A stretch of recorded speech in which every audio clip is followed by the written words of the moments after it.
everyone.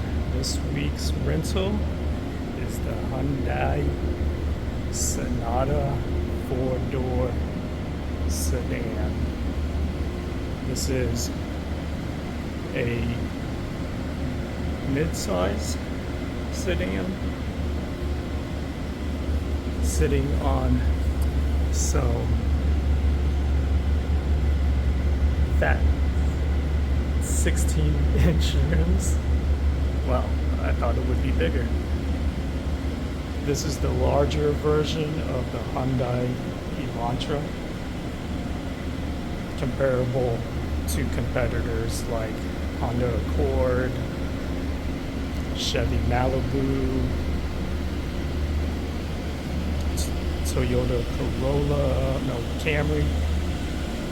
It's a really nice, sleek, futuristic styling, especially the front grille and the lights, the daytime running lights. This is powered by an inline 4. I think it's 2.5 liter, pushing out roughly 191 horsepower and 180 feet of torque, front wheel drive. Looking around.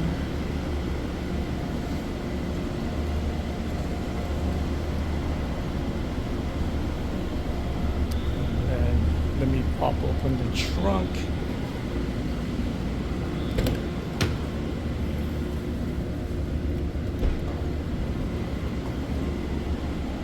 As it pops up, pretty nice storage space.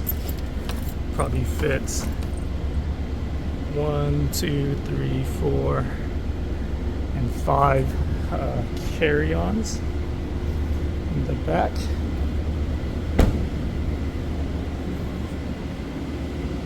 Let's go in the front hand side or the back.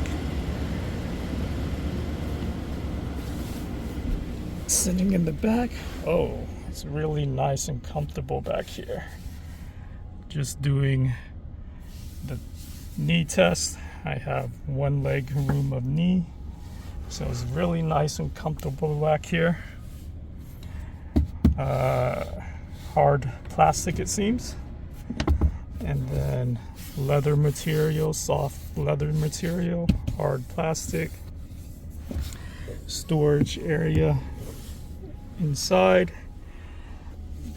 No backseat air vents, no ports on the inside, rather a shame. And then, oh wow, so this doesn't even come down for an armrest. But overall, back is very basic. Yeah, plenty of headroom. You don't feel claustrophobic. Plenty of leg room. Seats are comfortable. Let me hop on to the middle. Oh yeah, this could easily fit 3 adults back here.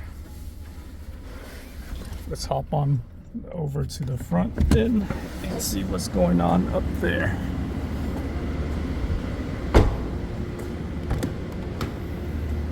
So hop on into the front. So I would expect this to be a keyless start car, but you actually need the key fob, so that's kind of a zinger on for this trim. Maybe another trim has the automatic start, but not this one. You are muted with a analog digital gauge, the middle cluster being digital, showing you some infotainment.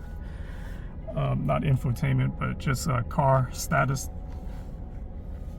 Over the steering column on the left hand side, you have your light controls, and then on the right hand side you have your windshield wipers.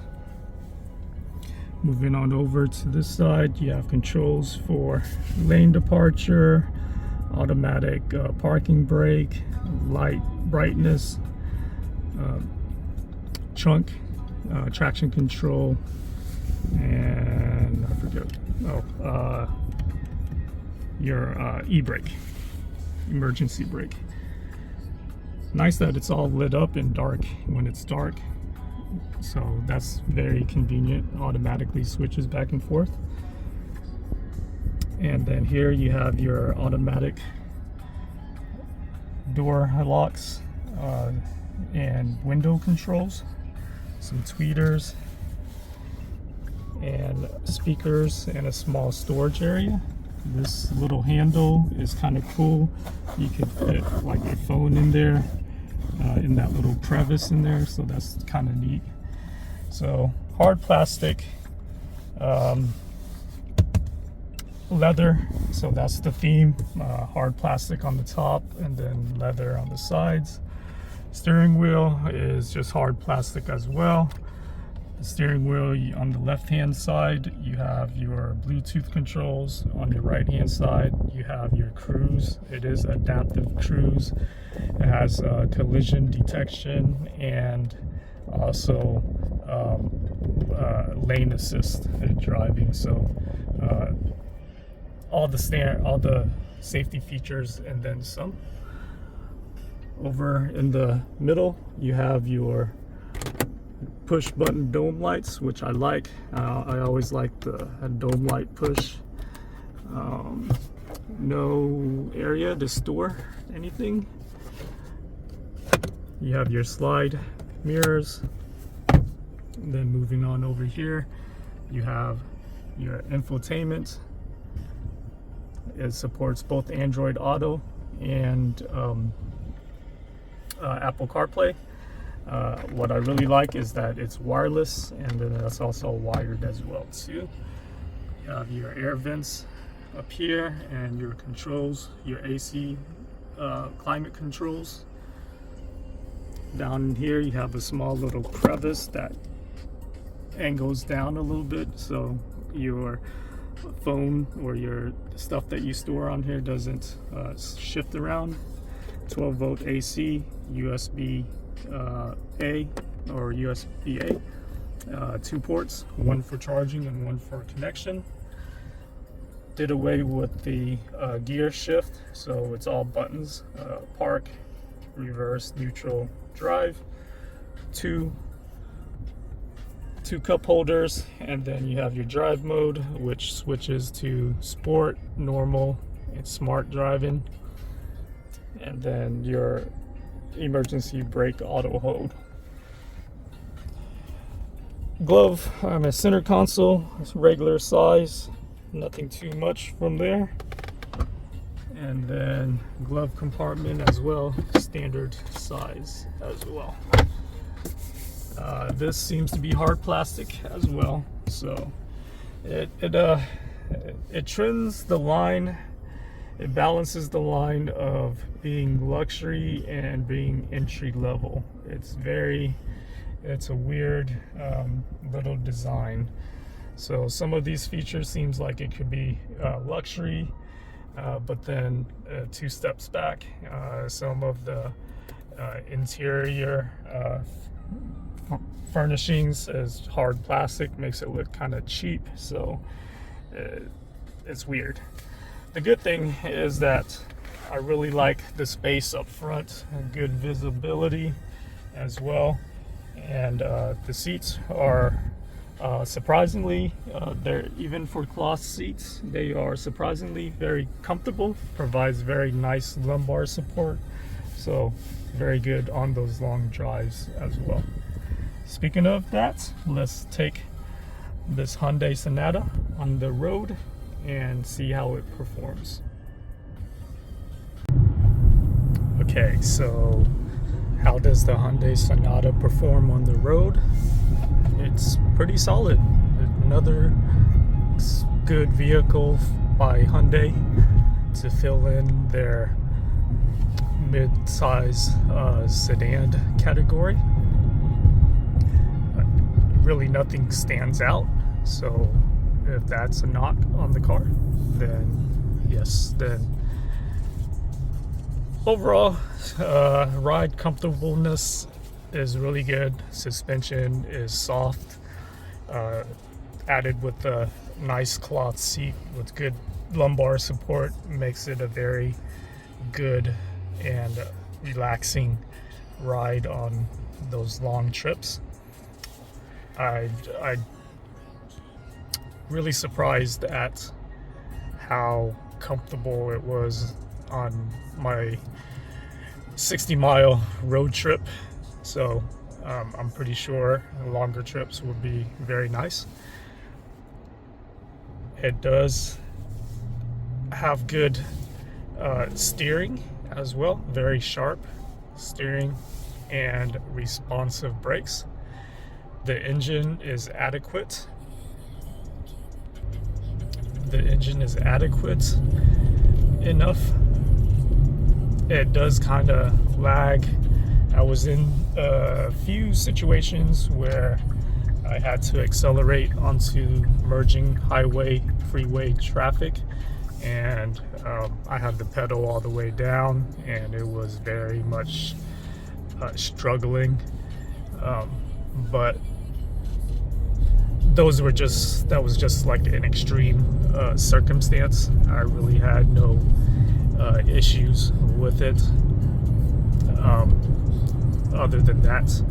So something to keep in mind. But it is only a 4-cylinder, but the 4-cylinder is pumping out close to 200 horsepower and torque. So it should serve you in most cases. 14, almost 15 gallon gas tank. So it gives you about, I would say, close to 400 miles on a full tank. So decent gas mileage, I would say. Where the Hyundai Sonata actually excels in is the standard features. So this is the base level trim, but it provides the safety features of higher trim, left to higher trim model as well. So adaptive cruise control, lane departure detection, lane assisted driving, and then also blind spot detection and front collision detection as well too. So that plays very well into it. So overall makes it, like I said, a very solid Hyundai, and I would give it a B+ on the rental scale. Just being that I feel like for this level model, yes, they were trying to go with a hint of luxury, but